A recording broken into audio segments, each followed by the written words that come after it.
Well, good afternoon, everybody. It is Matt Akey, the Lumberjack Landlord. It is Fantastic Friday. I made it. I made it another week. Dion now is fully retired. I'm still not, but I made it another week. And right now, I got to be honest, we are absolutely working on borrowed time. There is no doubt. The clock is getting very, very small. Yes, The sand in that hourglass is exactly. barely visible. Yeah, exactly. I feel like a soap opera. It might only take an hour, but we don't know. So, Mike, what we wanted to talk to today to you about was New Hampshire data. So I like to go through kind of once a month. I get my report, I read through it, try and understand what's going on in the state, different counties. I like sharing this because I think a lot of people don't really understand the affordability index. And as far as I know, I don't know that every state creates a report like this, but pretty darn near close every state creates a report like this. Yeah, I would say every state's realtor board will report something. There are certainly non-standards. They're all unique. Most will report transactions and pendings and medians. There's kind of a format, but they are all different. And this is why I'm talking about, right? July until July 1st to July 19th, we're going to get real estate agents will report what they know. Redfin, Zillow will report what they know. States will report what they know. But the coup de grace comes next Wednesday when NAR reports, and boy, that's going to be a big day. It's going to be very big. It's going to be very big. So without further ado, let's kind of jump into some of the numbers and see what these things look like. I am going to, let's see. And this is New Hampshire state, not your little, 50,000 towns. Yeah. Yes. Correct. This is New Hampshire state, as Mike said, not to be confused with my little 50,000 towns. I'm teasing you, Michael. I know you are. Yeah. I still can't believe that, your 3 buy boxes or your 3 cities is 120. Yeah. 1/20th the size of my little city. Yeah. It's true. It's crazy. Yeah. I mean, everything's bigger in California, right? And then everything's bigger than they are in Texas. It's the way it goes. All right. So we'll change over. We'll start sharing this screen. I'm going to share, I think, the entire screen. Yeah, I'm going to do that. Let's see here. Here we go. We'll share the entire screen. I'm a little nervous, actually. Oh, yeah. So they do year over year. So I put the two, I basically did side by side. Okay. Oh, I see so what you're doing. Okay. Here is, here over here on the left, this is, so the affordability index was a 73. Mm-hmm. It went down again. Okay. To 70. Okay. From May to June. All right, so this is June's report right here. On the right. Yeah, I see. Yep. This is May's report. All right. So let me just walk top down. Please, top down. Let's go. Close sales. Yeah. So can you okay, close sales. So here, I'll get it closer. Watch this. There we go. That's closer. Oops. Oh, there you go. That's fine. So closed sales went up in June. Now that's normal for New Hampshire, right? June? Yeah. Yep. Okay. We kind of, so big shopping season here is kind of April. So a lot of those transactions close in June. That's when because everybody wants to be closing right after school gets out and then moving and then spending the rest of their summer enjoying themselves. Okay. So median home price stayed flat month on month, but up 12%. Because again, I'm looking at year-on-year stuff. Yes. Okay. Volume. Oh, look at that. Well, that makes sense, right? So volume, that's number of transactions times the amount. Okay, so that's up. Yep. Days on market. Oh shit. Days on market went down. Yeah, 13. Pending sales down a little bit, so it could get some softening, but that might be the summer difference. Yep. Months of supply. Oh, months of supply are up. Yep. So yeah, 1.5. So yeah, 1.5 now. It was 1.2. So new listings up 10%. Okay. All right. Month on month. That makes sense. Homes for sale, more homes for sale. That makes sense. And pricing, again, as opposed to list, down slightly month on month. Yep. And the affordability, as you said, has gone down. Again. Yeah. Again. Can I see the year on year for June? Yep. Yeah, sure. So year on year for June is right there. Right here. Yeah, I can't. Can I move this? Oh, I can. Can you see it? No, I can see it, but our pictures weren't. But I moved us. I didn't know I could do it. Okay. It's funny. I've used Zoom for 3 years. Didn't know I could do that. Okay, here we go. So year on year. Yes. So that's year to. Okay, so year to date. Okay, I see what they're doing. So this is June of 21. This is June of 22. and then year to date. Oh, Correct. See, I don't usually see year to date summarized. So that's shout out New Hampshire. Yeah, nicely. They do a good job with this. So closings so again, right? What am I keep saying? Transactions are down. So transactions are down 15% year to date. Yep.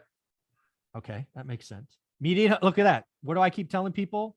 Transactions down, price up. So again, transactions down year to date, 15%, prices up roughly 16. Yep. That's kind of what I keep talking about and people keep yelling at me about. Yeah. Volume. Oh, volume is down. Yep. Volume's down because we're having a real inventory issue. Oh, okay. Yep. Yeah. Okay. Got it. Days on market. Oh, look at that. Days on market are up. Or no, wait, down. So Down. days, Yep. down. Down. Okay, Days on market 23. Yep. Verse 30. Yep. Pendings. Oh, the market's slowing though. Right. I think days on market's going to go up next month because you're slowing with your pendings. Yep. I think so. New listings. Ooh, you still have an inventory problem. We do, very much so. But that'll be rectified with pending slowing down. You're still, like you keep telling me, and I keep going, what the hell? Your market's still red hot. You're still getting roughly 104% of Yes. asking. Correct. 104.6 right here. Yep. And yeah, your affordability crash. So I would say New Hampshire, not healthy. Correct. Maybe early signs of inventory building. Yep. But again, I would be, so we have 50 states plus the District of Columbia. So NAR will report 51 areas. Yeah. Let's just say it's 50 for easier math. I suspect 40 of the 50, so 80% of the markets to be what you have: less transactions, higher median price. Yep. There will be 10 exceptions, and in the exceptions, it won't be price, it will be transactions. I suspect there will be 10 states, a la Florida, given everything I've been reading, will be up in transactions. Yeah. So here was the number that kind of blew me away, Mike. Mm-hmm.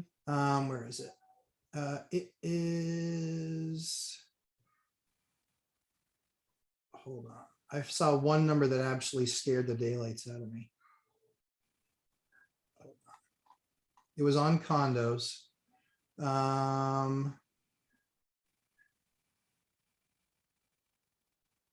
So I think it happens in condos first. Okay. Like in a lot of markets, it kind of happens with condos first. Yeah. But pending sales are way down. Closed sales are way down. Month supply, it's only up 10%, but there's a bunch of big projects about to hit in my area. Yeah. One's for sale, but they're still getting well over ask. The affordability is a little bit better, but it's still 92. Yeah, your market's just not healthy. Nope. Here's the closed sales. Yeah. So we're we're lower than we were in 2020. We're lower than we were in 21, but we still don't have a bunch of inventory. The median price has gone from 330 to 407 to 460. Yeah. Yeah. And again, I think that happens. Again, it's more of a structural problem. So this is really funny. So this morning I did a live stream about Phoenix and Vegas. Yep. So I would love, if you don't know, it's cool, but this is what I asked my audience. I was like, hey, tell me what the median price is. So the median price for you is like 460 or something we just looked at. Say again. Right? I missed What that. Is your median price? Median price 460. Yeah. 460 as of now. Yep. So what I would love you to do today, if you can, or have one of your realtors do it, is get a flash of inventory, right? How many listings are below 460 and then how many listings are above? Because the median price is all about median of closing. It doesn't say median inventory. Yeah. Give me 1 second. I'll tell you. I have that. So the reason I'm asking this is because I have to figure out, are there more states or cities like Phoenix or more states and cities like Vegas? Right. Because Vegas pain is happening above the median. Phoenix pain, so far unique, but I believe there are others, is below the median. And in Phoenix, I believe you're going to have horrible price degradation because again, median price it's not average. It's not this, it's not emotional. It's the freaking middle number. And if you're building inventory below the median has to fall. That's why Vegas is going to be sticky because again, the pain is above the median.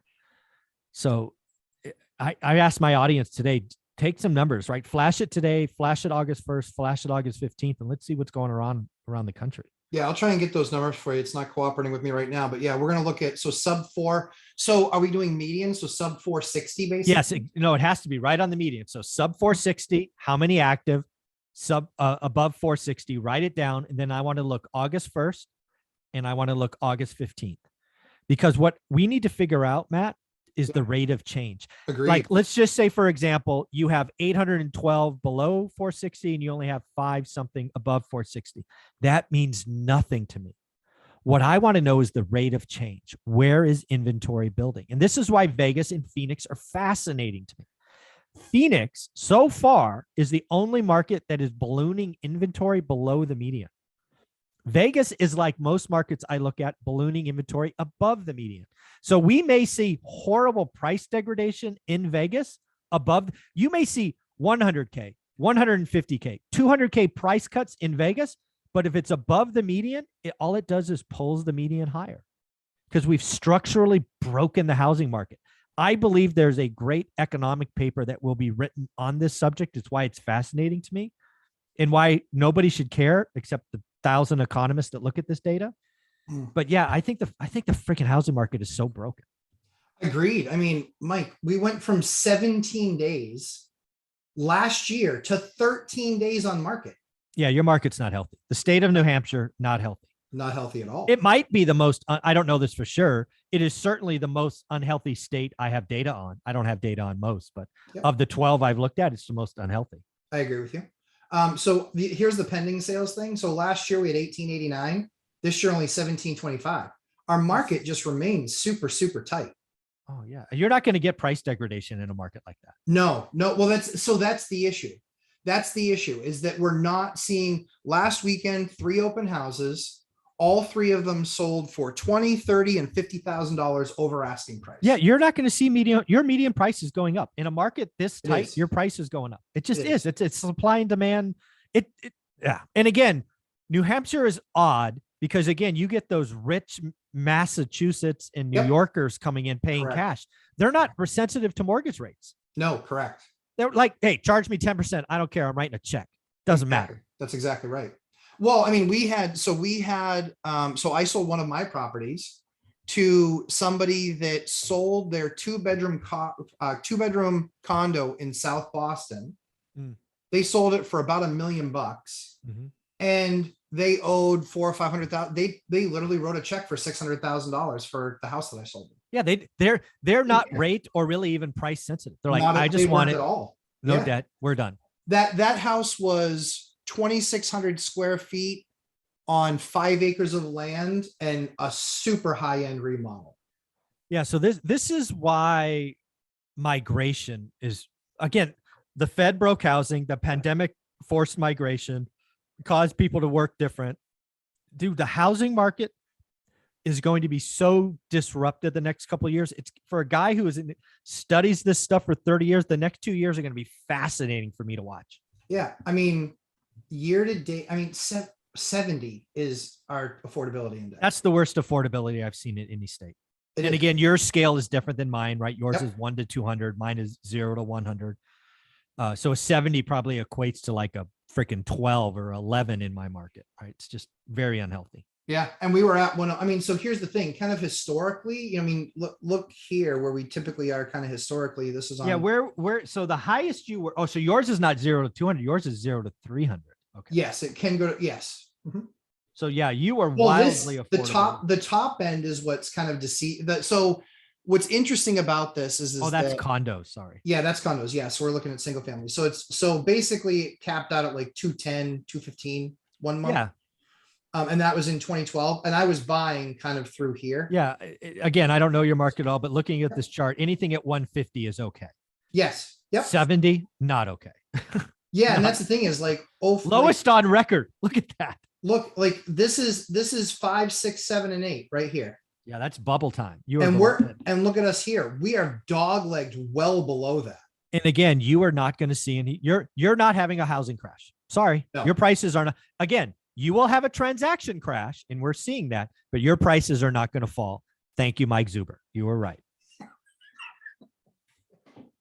I mean, all these people just screaming at me like, how can transactions fall and prices not? I'm like, you don't understand median price. I mean, just leave me alone. It freaking drives me crazy.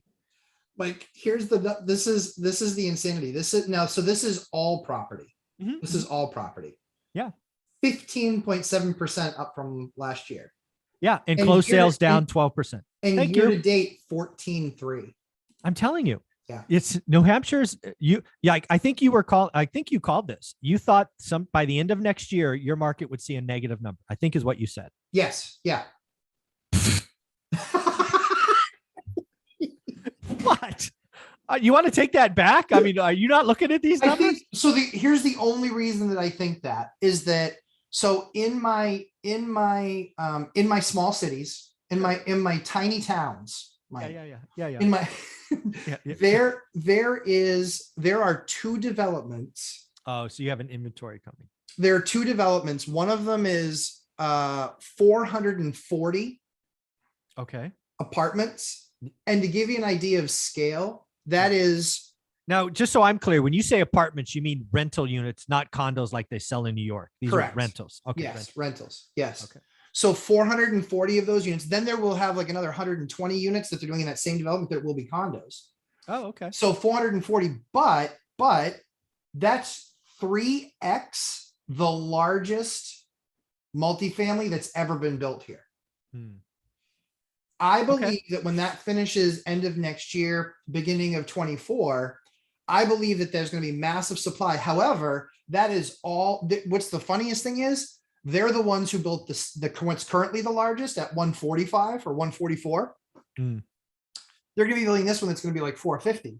What's amazing is they're going to basically, it's like an Apple story. They're going to be taking their own people that want to move up from here to here. The problem is cost basis in this other building. The cost basis, Mike, is going to be insanity.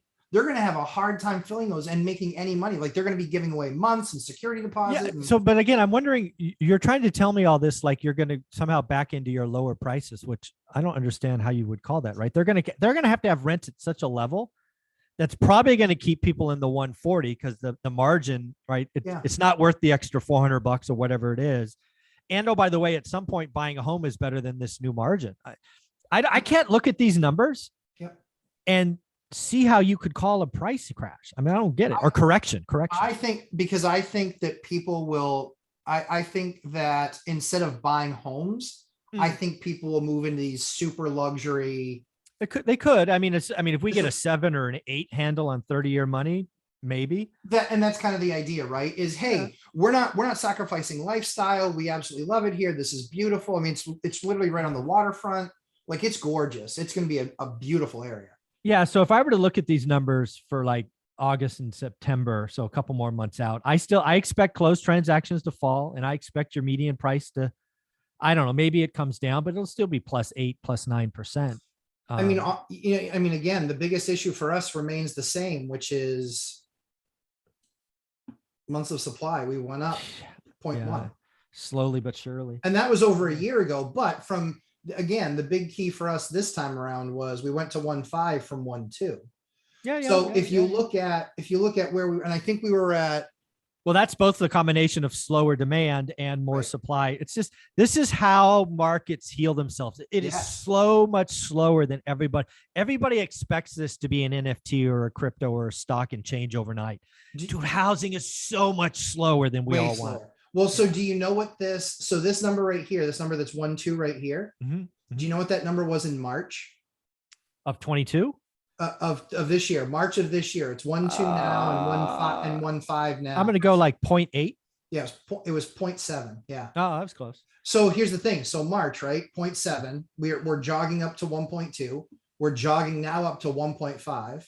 Yeah. So, I mean, again, 0.7 to 0.2. I mean, if you were one of those channels, you could say that's 100% increase in months of supply. Right. So what I'm really waiting to see is how aggressively the line has grown, right? Because now we're talking about a $460,000 median home price. This would be a good question for you, because I think this is important. And again, I think this all starts on the 20th of July. What will be more impacted in New Hampshire? Will it be the loss of buyers who are scared, like, nope, I'm going to sign a new lease, I'm going to sign up for another year, Or is it going to be buyer or sellers go, fear missing out, I'm going to sell my thing to a Massachusetts or New York buyer, I'm out at the top. One of those two things is going to move first. Right. I don't know what it's going to be in every state. Certainly don't know what it's going to be in New Hampshire. Do you think more people get afraid, or you think more supply comes on? Because I don't think they move equally. I don't know. I think the thing that I'm most concerned, I think affordability continues to get worse. Oh, Yeah. That's exactly what these numbers say. Yeah. Because 73 to 70, like Mike, we're in territory that we've never seen before. Like not even close. Well, you're in territory that most states haven't seen. I mean, New Agreed. Hampshire, again, could be the most unhealthy. And again, it's all migration.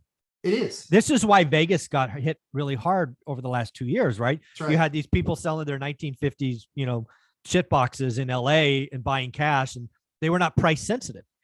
And now that might be unwinding when you realize in August it's 120 degrees and you're like, freaking, why do I want to live in an oven? So, yeah, it's dude, the housing market is fascinating to me. Consumers, it's just, I geek out at this stuff. I really am. I've been looking at the median price every month for almost 30 years.